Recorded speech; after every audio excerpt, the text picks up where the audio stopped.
Hey guys, it's Debbie, and I have my new friend Ingrid from Kona, Hawaii on the show with me today because she fascinates me. Ingrid is an ultra endurance athlete, low carb athlete, and really wanted to share her story. I always like to know people's why and what drives them, especially Ingrid will learn does really long, crazy stuff. And then how to fuel for those events, how to train, and we'll talk about how to match fueling with the training, as I keep talking about lately.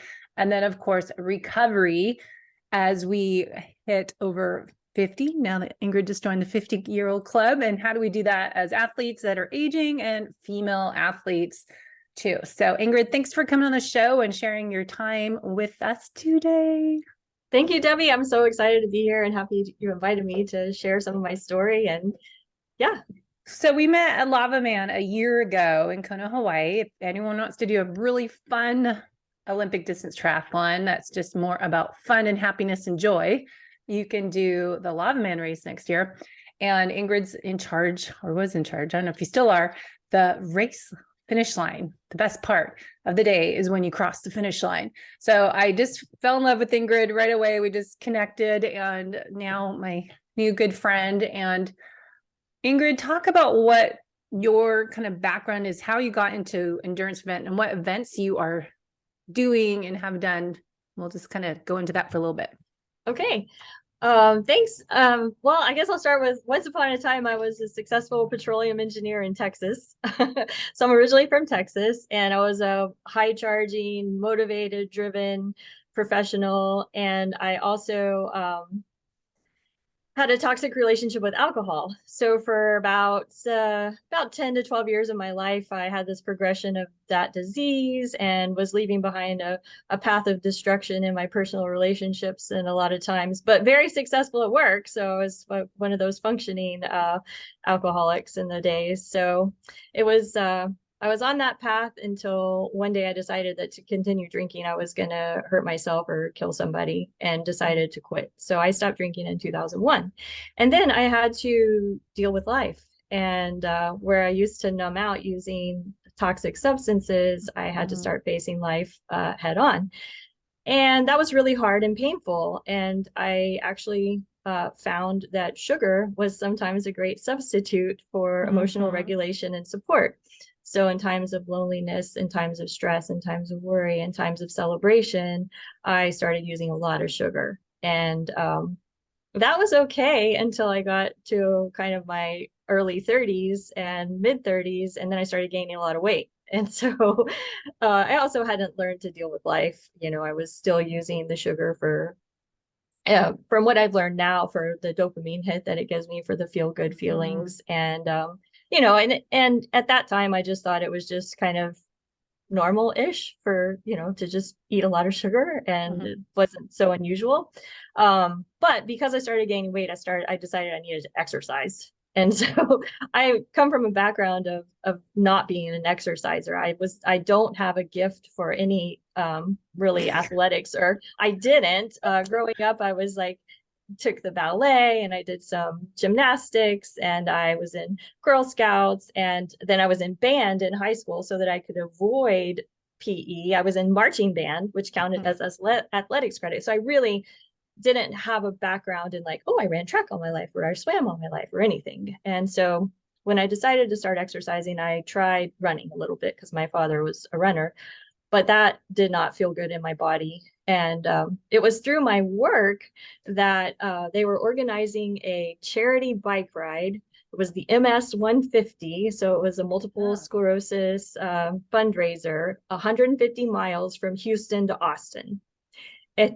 So I decided to buy a bike to train for this. So I come from like, no, basically no background. I mean, it is kind of like aligned with my, you know, how I set goals for myself in life, and I go big, you know, and I was like always trying to climb the corporate ladder and be the next and be the best and, you know, all that. So yeah, it's kind of maybe not too unusual for me to have signed up for a 150-mile ride and buy a bike, having had no experience in cycling whatsoever, or even probably ridden a bike since I was 12 years old. But I did it, and I got the bike, and I really enjoyed the community.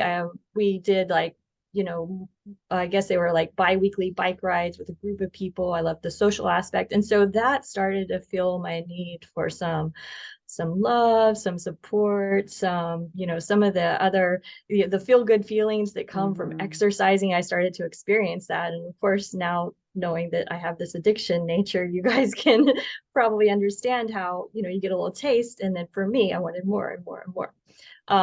So eventually I kind of crossed over into the triathlon world. After I did my first half Ironman, I decided for sure I wanted to do a full Ironman. And at the time I did a full Ironman, I had already heard about the Ultraman. So when I did my first Ironman in 2009, when I finished, I was like, I'm doing the Ultraman. And so then by 2010, I made it a goal that I would do the Ultraman World Championship in Hawaii by the time I turned 40. And so I had to just kind of follow the path of the qualifications that were required. So I needed to do a qualifying Ultraman before I did the World Championship Ultraman. So in that time, I ended up doing basically between 2009 and 2012, 7 Ironmans and 3 Ultramans. So the Ultramans, I did 1 in 2011 and 2 in 2012, like back to back, because I loved Ultraman Canada so much. I was like, okay, well, and that's my nature, is to like, again, try to go, push. What is the body capable of, and all of that. So more is better. yeah, but not, but you know, like, as you know, at some point you learn that you can't continue that. And that, so I was on this path until one day the work part of my life started to require and demand so much. I was working for a startup oil company. We were raising a lot of money to it basically, it just was overtaking my life. And so as that workload increased, my exercise decreased, but my sugar increased, right? And so then is when I started really having the health problems that I ended up with. And so I kind of had this breaking point of I couldn't even run 1 mile. It got to the point where I gained about 30 pounds and I couldn't run 1 mile, and I was embarrassed to go out in public because people knew me as this ultra athlete, and a 5K is just a warm up for you, or you know what, you're only on only 10K today, or you know, only 100 miles on your bike. So I mean, it was embarrassing to me. And so I really withdrew. And the more I went inward and got into depression, the more sugar I ate. So it was work and eat, work and eat, work and eat. And it was an unhealthy relationship with sugar and with food. Whereas before, you know, it was an unhealthy relationship with sugar, food, and exercise, but I didn't recognize it as that. But yeah, so, you know, I've kind of continued to struggle even after overcoming that. What happened was the doctors told me, you're middle age, you just can't do the things you used to be able to do. You need to take steroids and hydroxychloroquine to manage this borderline lupus inflammatory arthritis situation, probably for the rest of your life. And so then that also led to more depression and sadness, but like feeling the loss of this kind of sport that I loved. So that went on until one day I decided, and I really don't know what flipped the switch on this, but I was like, this is not acceptable. I need to do something. There's got to be a way to heal myself. And that's when I started looking into using food to heal the body and let food be thy medicine, and learning more about the super healing powers of superfoods. And was really life-changing. I attended a workshop and listened to a young man speak about, you know, at that time, the beneficial benefits of certain mushrooms, of certain oils and plants, of course, all of the foods that we eat, and just started getting fascinated with healing the body in that way. And so I studied integrative nutrition and became a holistic health coach back in 2015. And then I decided, okay, my life is out of control with this work stuff. I've saved up money and I'm going to quit everything and sell everything and move to Hawaii. Oh, and my life is going to be amazing and perfect, and I'll never have a problem again because I'm going to live in Hawaii. Yeah. But unfortunately, my, you know, personality and so many of the things that made me who I make me who I am, follow me to Hawaii. And so it took some time here for everything to catch up with me. But again, then I got back into the cycle of eating and racing and eating and racing and like using racing to manage my weight and piling on training for ultras to kind of escape life. Like if I'm just training all the time and eating, you know, like if I'm just always focused on planning, training, recovering, planning, training, then I'm not really present for the rest of life. I can kind of keep myself busy and away from people. And when I start putting myself out there into those situations with people, there's that discomfort for me that I had never learned to deal with. And finally, I guess it was a year and a half ago, I just decided I can't do this anymore. You know, I did 3 more Ultraman. So now I've done 6 Ultraman distance events. I did, was in 2015, I did 2. In 2016, I did 1. So it, you know, it was again just getting back into the same cycle. And I was like, this has to stop. It's not sustainable for my body, for my mind, for my spirit. And the sugar was just out of control. And so that my desperation point was I just finally Googled sugar addiction, because all my life I had heard about people joking about, oh, I'm a sugar addict, or you know, you read the articles about Oreos are as addictive as cocaine. You know, there's a lot of news out there. And I just didn't take it seriously as an addiction until I Googled sugar addiction, and I found a recovery model that addresses getting off of sugar more like getting off of other toxic substances. It's an addiction recovery model where abstinence is the best way. Whereas all these years I had been trying to be normal, to just stop eating sugar. And I didn't realize potentially that maybe my brain was programmed differently, because I do have other patterns of addiction in my life. And that maybe abstinence, you know, true abstinence, like what I had done before would string together like 30 days. I'll be good while I'm training for this race. Yeah. And then after I finish the race, I'll go back to enjoying all the things that I abstained from while I'm training. So that was my previous pattern. And now I just know that having sugar for me is it's a very dangerous and slippery slope. And so I choose to not eat any refined sugar. And so I've chosen to pursue this path of being a low carb athlete and completely, you know, retrain my body's energy management system on how to continue to go long without relying on sugar, powders, white substances. And for me, sugar and flour are combined because they both, you know, they do affect our blood sugar in the same way and also give us those pleasurable feelings in our brain. So yeah, and now what I'm doing is I still do an Ironman from time to time. And in my 50s, you mentioned I turned 50. I raced the Ironman Cozumel this past November and raced faster than I had in my 30s. Definitely in the period of my 40s, like I was hours faster than that. So being in this lifestyle has allowed me to continue to pursue the sport that I enjoy in a way that is, even though I still am pretty extreme, but it's more balanced in my mindset. And it's not about racing to eat. It's more about racing because, you know, I actually enjoy the science of it, the planning, the logistics, the training, and then the joy of the event. So I get a lot of pleasure from that. And like I said, it's not like now I have to sign up for a race to manage my weight, because I've chosen to change my lifestyle. And now I feel very comfortable in both my relationship with food and with the sport, even though, like you said, I'm still doing really long stuff. So I'm training now for a 1200K bike ride called Paris-Brest Paris, which is in August. And I qualified for a starting position by doing a 600K. And these have time limits. So the 600K had a 40-hour time limit, and the 1200K is going to have a 90-hour time limit. So this is a type of riding where I'm riding through day and night, limiting sleep, and just trying to ride as long and far as I can and sustain my energy and get it done. And so what I have coming up is I have a couple of events that are continuing to keep me on the path of qualification. So I have a 600K and a 400K coming up on back-to-back weekends, April 22nd and April 29th. That's like in 2 weeks from now. Yes, I'm going to Texas on I think the That's right. 18th. Yes. Wow, time's gone by.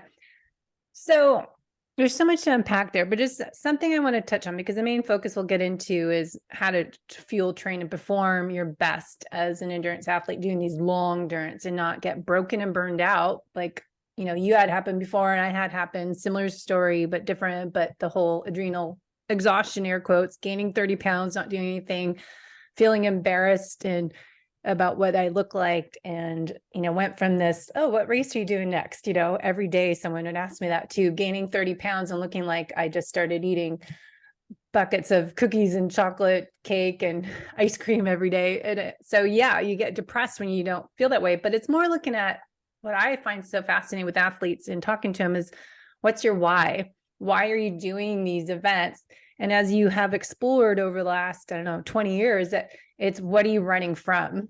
Not running, what are you running to, but what are you running from? What are you not dealing with? And as you have explored the different addictions, and I've had many friends do this, two of them sadly are not with us anymore. And they are one alcoholic and other one just passed away sadly last year of I think from lung cancer from chewing, but I remember he would just switch to addictions and went to, exercise training for triathlons.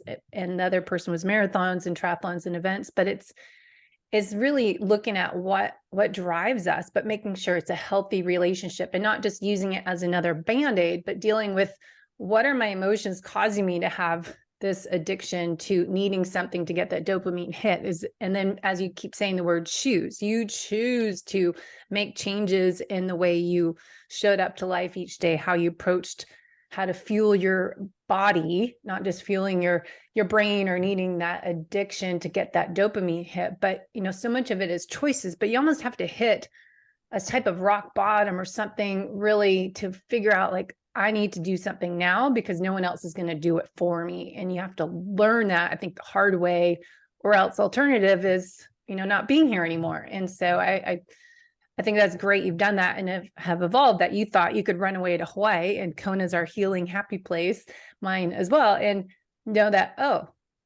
that baggage, that trauma, those emotions stayed with me in my back here. I didn't drop them off in the mainland, that they still are there. So learning that you have to deal with what's your why, what drives you, and make it into a healthy relationship. You have to deal with a lot of those emotions, I would think. Yeah. And I'll just briefly revisit the quitting the sugar. So when I quit sugar, it's been a year and a half. I think in that first 3 months of healing, you go through the physical detox. I went through the physical detox. And so then I had to say, you know what, I cannot ride 100 miles right now. I cannot run even 5K right now. Like, there was a period of time, especially in those first 30 days, where I had to really learn to be with my emotions and be in a space of feeling feelings and learning to sit through them, which people always tell you to do. But if you don't maybe have a sugar addiction problem, you like hit the caffeine or hit a little sugar and just have a little dose of chocolate. And that works for some people. But for me, once I committed to get the sugar out of my system, I really had to go through like this physical and this emotional detox. And so going then from 30 to 60 days, and again, having taken a lot of exercise out of the equation and going back to, okay, I'm going to accept that my whole body's energy management system is changing and shifting right now. Mm-hmm. And so I cannot use exercise as the crutch I used to. So how am I going to navigate through these emotions? Okay, I'm going to start doing meditation. I'm going to start journaling. I'm going to have some therapy. I'm going to have some group support talks, like all those tools that begin to, or actually finding tools to put into an empty toolbox. Mm-hmm. Of, once I took the alcohol out and the sugar and the exercise out, then how do I learn to deal with life? And so now, I think I do a much better job. I start every day with a meditation, some affirmations, positive thinking, intent, and all of that to set the stage for also focusing on, my goal today is to be my best, to be of service to others, to walk the path that the universe intends for me, and leave a lot of the things that I used to want to control up to, up to the universe and God or my higher power to sort out, and always especially in moments of worry, anxiety, go back to that focus on some things are just, I just can't control all things, most things. Yeah. That's but yeah, so so share that. So the thing was, so then in that recovery process, then I'm like, okay, now I want to start exercising again. So how do I start fueling my body to feel good to do this now that I'm not going to use the powders and bars and even fruit? So I went all the way down to just having blueberries with breakfast. So I have pretty much gone off fruit as well, especially now. It depends on my training load, but yeah, I had to learn and build. And so I actually, have videos and documented my first half marathon sugar-free and my first century ride sugar-free, because those were big milestones for me to learn what to do, how to do it. And an important tool in that was something that you coach people on, which is test and not guess. And so really, I had a lot of fun with Keto Mojo and really learning about ketosis and then within that, as my distances got longer, learning how to use carbohydrates strategically to continue to fuel the fat burning, because you do need a little carbohydrate to keep the fat burning furnace going. So, yeah, so true. So let's get into that. But before, I have to add in, I think it's important to all the lifestyle, like meditation and focus and mindset. I suggest that to all my clients, but you have to be ready for that. I know I have a client that I was working with, but chooses to exercise to deal with things, but she still wasn't dealing with her sugar addiction. And I would have her journal and, go deep into those emotions. But long story short, she shut me off. She wasn't ready to go there. But if you don't get to that point that you can face those emotions and what you're stuffing inside, and they get stuffed deeper and deeper down there, whatever trauma that was earlier in life or whatever toxic emotions you're holding on to, and you're trying to cover them up with your exercise. And then if you revert back to the sugar addiction, I just see it when people that struggle with that if you ask them to just sit and journal and just go for a walk and think about why that just happened. If you had if you started to binge on sugar and then you feel crappy, then you go try to out exercise that sugar addiction, I think you get in this hamster wheel you can't get out of until you get to a certain point, like you did, and explore those emotions. But I can't be the one to tell someone. I can suggest that, but it comes from with you. Don't you find that no one can tell you what to do but you? Yeah. And I think, like, I guess I didn't complete this part, but getting clear of the physical detox starts to get your brain reset from always being in fight or flight. Always seeking the dopamine hit. It starts to allow a place for some peace and serenity to come in, and for you to move from your reptilian brain thinking to the prefrontal cortex brain thinking. Yeah. And so it's when that shift comes, that for me, when that shift came, it started to be okay for me to accept my own shortcomings, to kind of go back to that, to be okay being human, to not always be seeking perfection, to not always, to learn to be more in the moment and present in the moment, and just kind of less of, I feel bad, I need to feel good. I feel bad, I need to feel good. Like that's kind of the old way. And now it's like, I feel bad, I'm curious about that. Let me explore that. What's going on? What do I really need? It's not food. But I think, like, just like you said, if you're not ready, and also if your brain continues to kind of be in that space of, and it could be like caffeine, and it can be it could be a lot of things that kind of keep you in that place of just being unsettled. And I just think really getting clear of all the sugar, flour, wheat, processed food is just, it helps heal our brain. And then like you said, you still have to be ready for it, but at least you might be able to start to be open to the possibility of allowing yourself to not be perfect. And once you do that, then love yourself enough to be willing to face the difficult traumas, things that are causing you to. Yeah, I know I could talk about this forever, so I'll move on, but I'll just finish up the importance of the testing and not guessing, because this is what I find to help people figure out why you feel that way is doing a GI test. Because if, like, I had someone with super elevated candida, And if you don't look at what's going on in your gut, you might have some clues to why are you craving. It's a result of eating high sugar and being stressed out.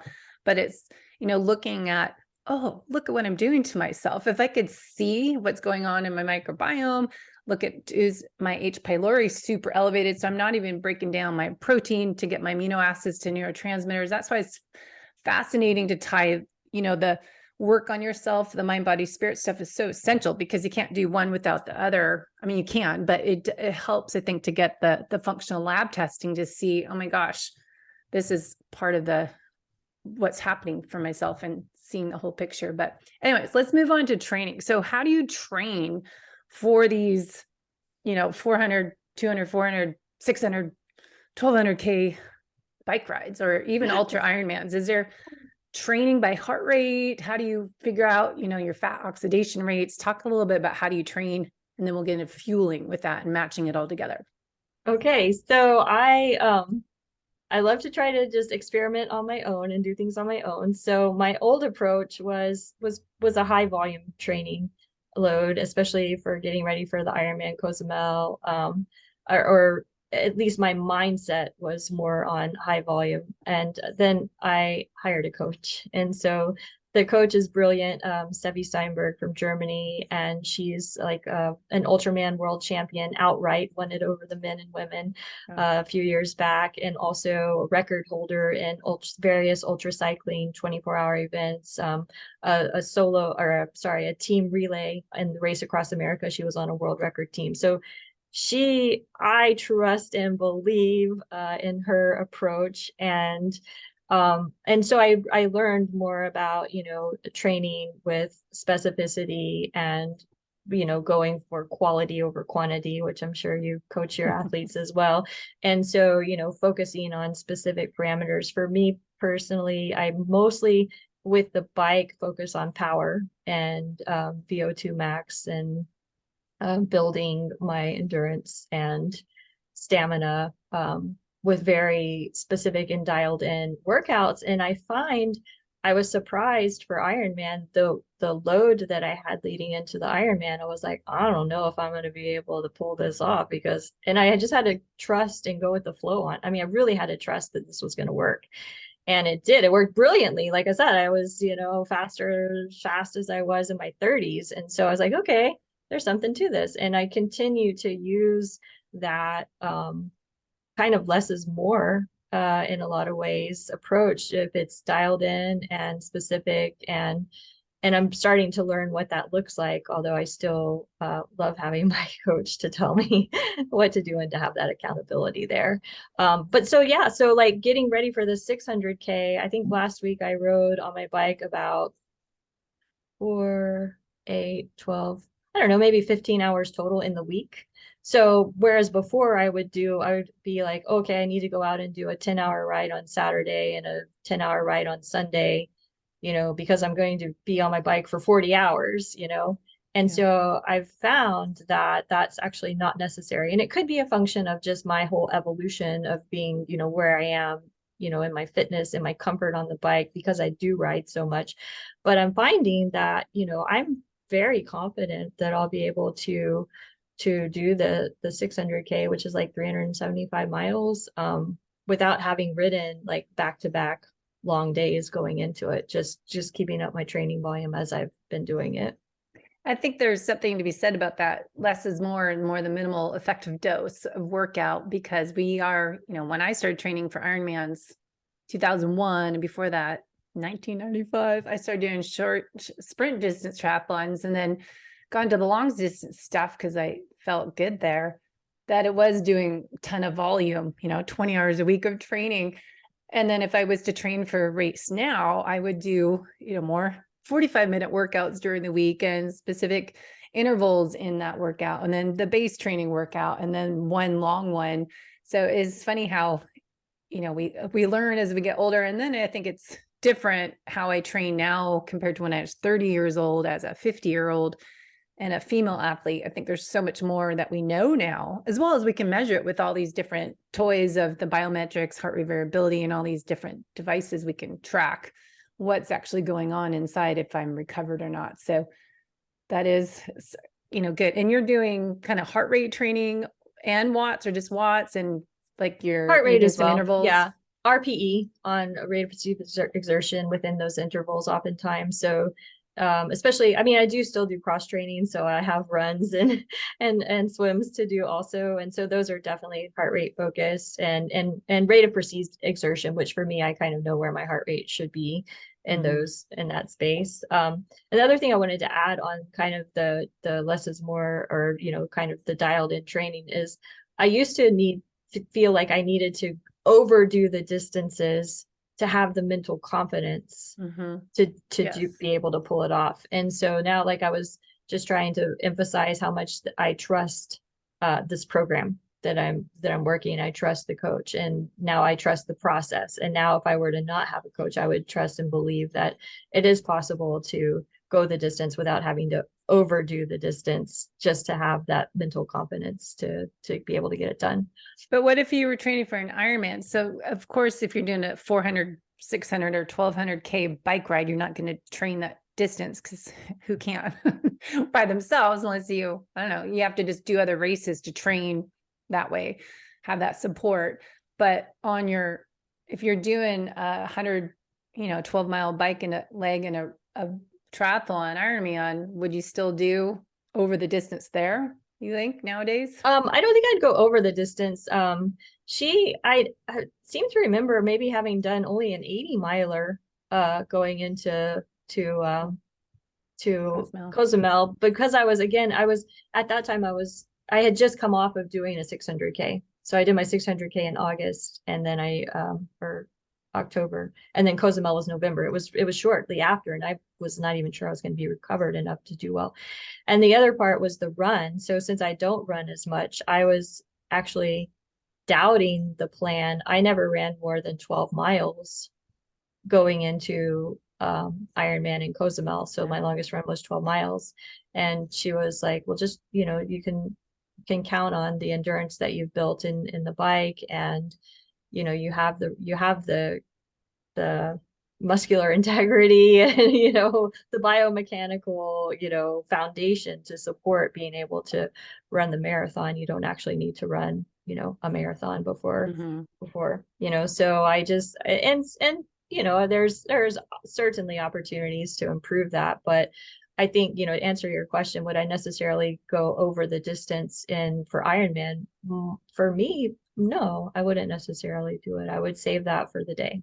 Put it all out there on the day. Yeah, I think it's, learning how to trust the process and just know that you've built up, especially if you've been doing endurance events forever, that you have that foundation. And that's what's, I say, I did track workout last night, first time in a while with the group, San Diego Track Club. And I'm not good at speed work. That's my area of opportunity, because I'm used to pacing myself to hold back, to go, 6-hour bike ride, 7 hours, and be good with that, or run 3 hours. But to do all out in a bike sprint for, 30 seconds, 2 minutes, in the pool, same thing, track workout. And I think if you've done endurance work for so long, you have that base. And what we almost need, especially as we age, I think, is being able to do pace work and speed work and going into that pain cave and know how to push yourselves. Cause I just struggle with that. It's like, how to get to go faster and put that in there. Cause we're used to doing the long, slow stuff. Yep. And I still have that. I had that last week where I actually wanted to cry, and I might have let out a couple of little squeals during my bike workout, hitting a couple of the targets that I had. So, but that's like probably 10% or 5% of my workout is really that, that high. Like twice a week. Do you have any pace work or? Yeah, for sure. And then how do you fit in? Do you do strength training, since all this long distance is so catabolic? How do you balance that out as a aging athlete and getting in some strength training? Well, my story. Purple I'm very, very blessed and grateful to be pretty much retired from a typical 9 to 5 or 8 to 5 kind of job. So I do have a lot of time in the day. I do health coaching full time, so I'm pretty flexible in my schedule there.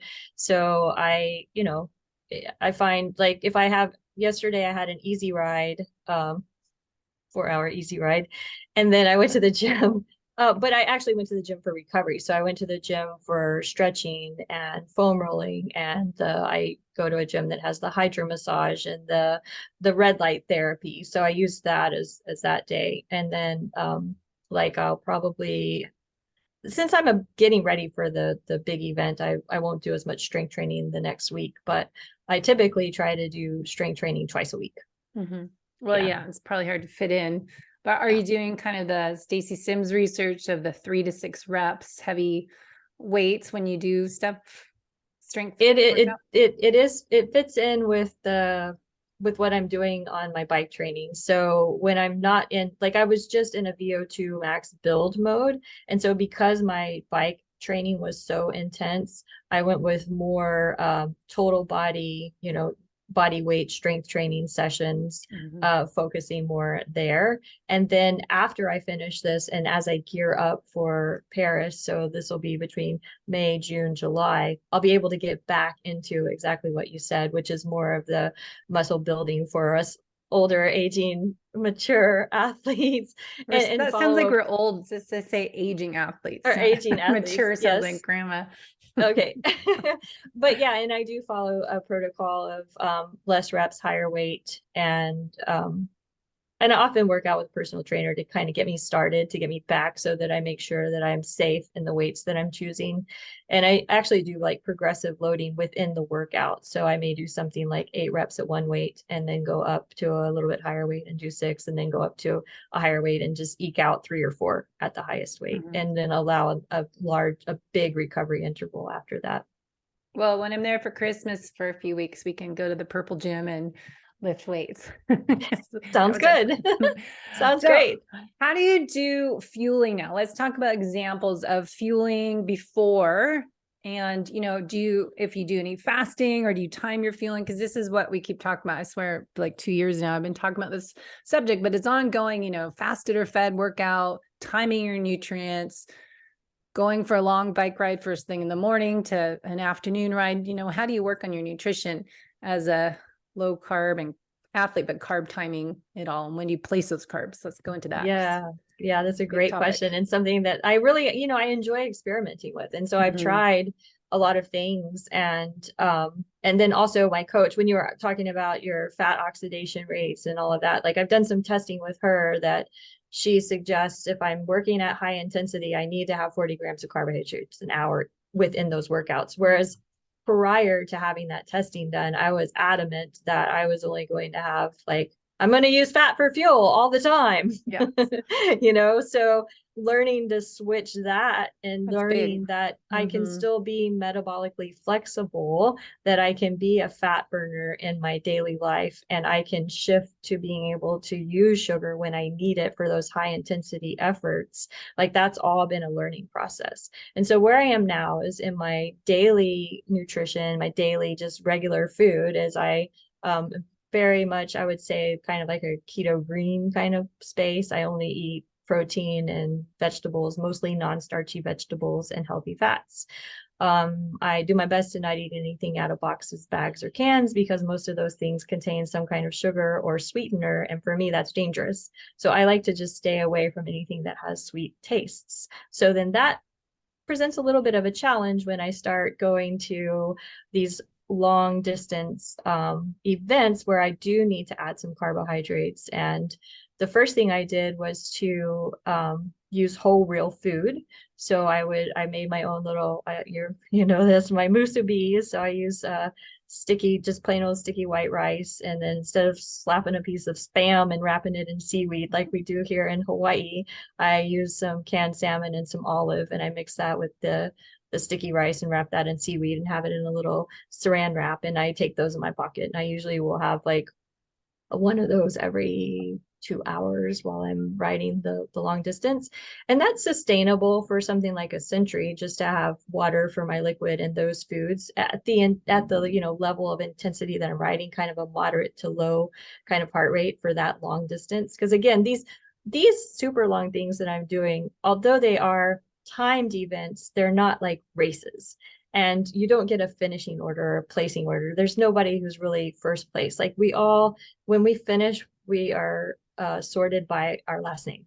So Do you get a big medal? Do they give you a medal? No, no. A ribbon? We get registered in the Great Book of Audacious Cyclists or whatever it is. So yeah. So for a while I was good on just I'm kind of into the during the exercise part, and I didn't talk too much about before and the after, so I'll just do that quickly. But for my whole real foods while I'm exercising, the musubis, and then I also use the tiny baby boiled potatoes. So I find that when I'm on the road and traveling, I can get a bag of potatoes, I can cook them in a microwave at the hotel, I can roll them in some olive oil and salt, put them in a little baggie or keep them in my Camelback, and then I have that. And then I also used from you, I got some Paleo Valley beef sticks. So some of those type of things for additional fat, salt, sodium, that kind of thing. So, you know, for depending on the duration of what I'm doing and the intensity, the heart rate, and the other conditions, I try to eat whole real food as much as possible. But when I go into these 300, 400, 600K, I do supplement with, I use S Fuels. So that's a, you know, a product that I use, the Train Plus or the Race Plus formula, which has, it's 15 grams of carbs in a serving, which is highly I can't remember how they describe it. It's kind of a dextrose derivative, I believe, or a dextrin derivative, a high branch. Yeah, I forget the name. Something. Yeah. And then it also has fat from the MCT oil from coconut oil, and protein as well. So that works well. And because I'm going so long, I supplement that with maltodextrin, and I use a completely unsweetened maltodextrin to get me up to that 30 to 40 carbs per hour when I need it. And so that's where I kind of cross the line into learning that I can go, you know, I can do a century on whole real food, and I can do certain, you know, to a certain level with just the S fuels. But to really perform my optimum best, I started listening to my coach to add in additional carbs, especially for those, you know, if you're going on 40 hours, just, and that's all you're doing is eating and drinking, stuff like that. I find for me that I do need, and I know that there's male athletes that can do all fat, and, you know, different things work for different people, and we're all unique and bio individual. So I'm just, you know, talking about what works for me. And so, like I said, in my daily nutrition, when I'm not training hard, I eat just protein, vegetables, fat. But before a big race, I'll add like one serving of carbohydrates. For me, that's usually quinoa 2 days before my event, and two servings the day before my event, which is usually some brown rice and quinoa, and just a little bit of topping everything off and preparing, and then going into the event, you know, prepared to do the strategy that I've then practiced. Well, I think that's the important things. And that's what Dr. Dan Plews talks about in the Endure IQ program. And I've done a bunch of videos on this with slides, but just 3 days up to event, if you're a low carb athlete that's train low, race high, you add in, you know, say you're staying around 100, 130 grams a day total carbs beforehand, and then you go a little bit higher each. So it's not really a carbo load as we used to back in the day, but just adding a little bit more strategic carbs 3 days leading up to the event, and then the evening meal beforehand. But adding in, like you said, potatoes, or when we were in Kona just now, we had the sweet potatoes, purple potatoes, and have that with butter. And I think it's important and I did this too, and that's why I keep talking about this, I think, fear of any carbs. And we get to be people that are new to keto, low carb athlete, being the fat adapted athlete and fasted exercise. We've taken it to the extreme. And I can tell you, I've started this is back in, I was just writing this out, 2005, 2007, started doing more of the fasted workouts, the fat coffee in 2009. And you have to ask yourself, what's my goal? If your goal is performance, like you're talking about, or if it's fat loss, or, you know, you're just trying to finish, it's going to vary. And I think it's not to be so strict and set in our ways that this is what I'm hearing on social media or podcasts and articles I read about.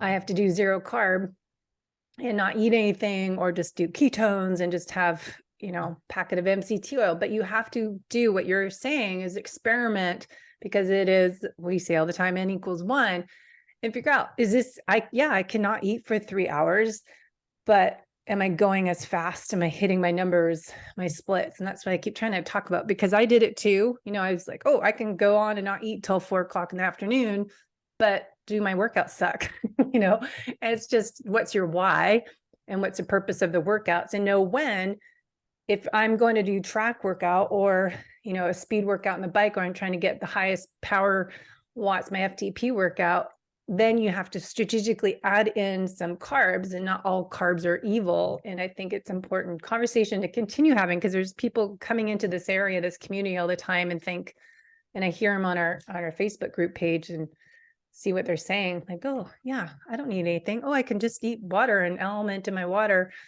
and be fine. Eat water, drink water. But you know what I mean? It's such an experiment, like you're saying, your journey, it's ongoing, and you course correct and have to try this, and maybe you finally get sick of having your salmon stuff and want to switch it up. But you have to listen to your body and kind of be intuitive about it too. Absolutely. Yeah. And I think, for me, there was not some confusion, but there was some pressure in my mind on myself to try to do everything on just fat, because there's some guys that are doing it. And it's not because there's guys, but they're the ones who are in the media doing it, like so-and-so can run 100 miles on just nuts, or whatever. Or, and so for me, I had to kind of get over that and do what you said, which was, experiment based on and learn that duration and intensity and heart rate, all those things, the level of effort affect like how my body's energy management system, just going back to that, and acknowledging that because I did the test and not guess with my ketones, learning that I can have carbohydrates while I'm exercising and come out of the session and still be in ketosis or get back into ketosis by the next day for me, so that was a good learning. And another thing I didn't say about my daily nutrition is I focus on the protein macro. So even though I do like, I said keto green and eat mostly protein and vegetables, it's actually mostly protein, and always focusing on that for muscle recovery and repair, and maintenance and keeping our muscle. So I wanted to make sure I hit that as well. No, I think that's important to remind people that it is strategic carb timing, but this is why I keep talking this too, of not fasting too much, because we know more and more, we hear more and more that we need those protein grams spread out throughout the day. You can't just have one meal and have 100 grams of protein. You need 30 to 50 grams spread out evenly 4 hours, through the day. But that's always my challenge. It's like, well, I'm not hungry. And you have to figure out how to get it in, if it's taking essential aminos or having a shake or bone broth. But, I've been trying to put on my Instagram this week. I found images on Pinterest of what does 30 grams of protein look like. So, you're not just doing tuna every day, because then you're going to have high mercury. So mixing up, I'm having, if it's egg salad, or I'm having tuna fish, and then I'm having steak, and I'm having grass-fed burgers and salmon, but mixing it up, but figuring out how and where to put those in. So post-workout, rather than, I can't eat a steak and then go swimming, so I have to time what I'm eating where, but make sure, as you're saying, hitting those protein macros, but figuring out where to put those in. Maybe post-workout is going to be easier to digest that big, heavier meal afterwards when you're ready to eat, and it can shift into that parasympathetic state than shoveling it in. But good point. So recovery, protein, but what other things do? You talk about go to the gym to help things out, but are you tracking heart rate variability to know your readiness? Are you doing any, recovery boots, or what do you do to help recover from all this long endurance stuff? Well, I do. So I get massage, and so a good hour and a half massage is always in order immediately after these events, when my body's pretty taxed. Something gentle. But even for maintenance and for recovery between hard workouts, I use massage. I don't have recovery boots of my own. I do have a massage gun, so I can work on some of my body. But I guess the key is actually to take some time off. Active recovery in the ocean. Yeah, just to do some easy, for certainly the salt water and cool water. I've tried cryotherapy and other things, but it's not something that I continue to really keep in the protocol. I do have compression tights and compression socks. So oftentimes when I'm doing these big races, I'm traveling for them, as I will be coming up for the next one. So, making sure that I keep the circulation, as I'm getting on a plane, a day and a half after a 40-hour effort, that's pretty important. And the foods, the hydration. Yeah, I mean, I guess I don't do anything super special. But it's just, I guess to me, it's kind of a normal recovery process. So take care of the food, take care of the, inside the body, the muscles, you know, everything we can to clear out any of the toxic byproducts of the racing, lots of hydration. Yeah. Well, that's good. I think it's always kind of experimenting. It is, you're in a unique space that doing that much volume, but I'm sure, do you see other people when you do these events just piling in gels and sugar bars and flour? I mean, I see that just at races in general, but your ultras what else are normal people eating? Well, so it's interesting. The randonneuring is the style of riding that I'm doing, which is solo self-supported riding. And some of the events we don't have timing chips, and they keep track of us by we must stop at certain control points. And often the control points are gas stations. And so I get to see what everybody buys. So we sometimes have to actually buy a product to get a receipt, which acts as our timestamp of having passed through the control point. And so, I'm like, I'll buy, a bag of mixed nuts or, a pack of gum, which I don't even chew gum, but I'm like, okay, well, I'm going to have to buy a pack of gum, something, or a bottle of water, but I usually carry enough water, but sometimes I buy water. But yeah, to see what people are buying. So yeah, everybody's, getting the payday candy bar, the Dr. Pepper, the monsters, the sugary stuff. And then, after you've been at it for a while, or after we've been at it for a while, it's the hot, greasy food at those convenience stores becomes attractive, the food that's like going around on the rollers, the hot dogs that have been there for 20 hours or whatever. So yeah, to see the guys loading up on that is it's what works for them, and their gut is trained for that. And I'm like, boy, if I ate that stuff, I would not be able to get back on my bike for a minute, or an hour down the road. I'd be off my bike for a while. So here's a good question though. Do you see people, are they lean? Because if you think of the theory that calories in, calories out, I was just saying this with Ironmans, I didn't lose any weight after a while because my body was so used to that distance and going long. It wasn't a weight loss method. So do you see people that do these ultra long rides and they're still kind of heavy set? I do. I mean, Without it's a mix. I think that it is definitely, there's definitely a mix, because we have some people that are fast and are focused, and they may be eating the junk, but they're fast and lean. And then there are people that are out there too. I'm going to take the whole 40 hours and I'm going to enjoy myself and eat ice cream all along the way.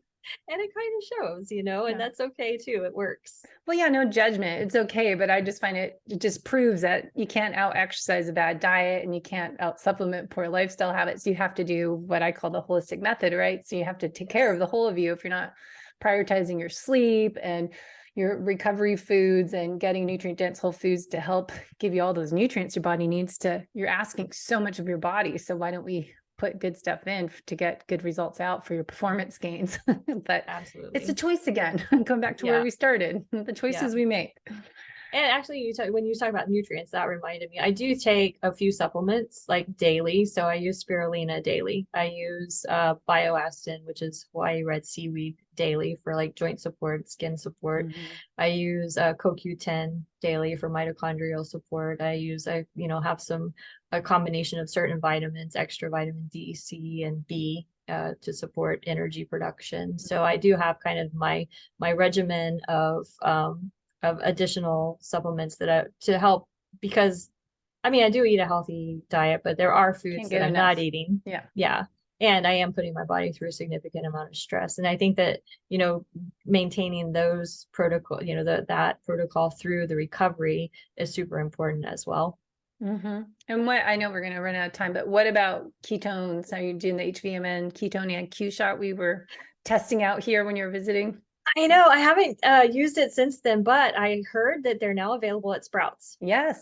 And Yeah. so I don't have Sprouts here, but my mom has Sprouts Oh, in in Texas. Texas. So I fully intend to take some shots with me, because for the 600K, I was curious, and I talked to you about this. Will it help me at night with the focus, with the Mhm. energy, I think it'd be a good and all experiment. of that? Like, just to see, because when I took it, when I experimented with the one you gave me, I felt amazing. And it Mhm. was like, just like euphoric, like happy. And of course, I was in San Diego, and there's a lot of other reasons why that could be, but I was just in a really happy place. And so, yeah, I have that on my to-do list, is to work, to experiment with that during my night riding. And because it'll be easily available, hopefully, to get. Yeah, I need to hopefully. actually put that on my to-do list to tell mom to go check that out Yeah. before I get there. Yeah, they just launched it. I saw that.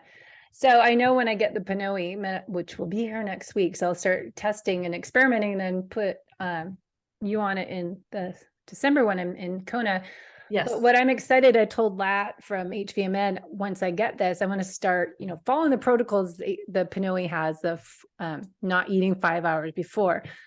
Then I'm so excited to kind of experiment, biohack the testing. So if you have a shot of ketone IQ before your workout or during, what we can experiment. And then, all right, you're supposed to do these tests, metabolic tests fasted, but what if we want to know what your typical pre-workout or pre-race fuel is? What happens to you during your exercise? So I kind of want to start taking the basic one, but let's kind of go a little Layering. off of that and just Yes, yes. experiment. But I think doing the ketones and see what happens with your performance and the fat oxidation rates, and then what we can do if it's FASPA or something else, and just trying to think, like, how can we move up that metabolic crossover point with how we fuel, and see any changes with that versus a pure fasted workout or coffee.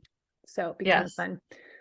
So thank you so much, Ingrid. Where can people follow you? Social media or your website? Where do you want to send people Well, to learn more about your adventures? I'm the best at posting about my races on my regular Facebook page, which is just Ingrid Hillhouse on Facebook. Easy enough. I also have an Instagram account, Ingrid Hillhouse Health. So you can follow me on Instagram, and I can sometimes I'm good at getting my story on Instagram as well. And then I have a web page. It's Ultra Health House, Ultra Health House, like Hill House, but Ultra Health House That's a good name. .com. So yeah. So, but yeah, I think if anybody's interested in following the 600 and 400, this is kind of a big deal for me to do 1,000K in Really? 1 week on back-to-back Wouldn't weekends. it be for So anybody?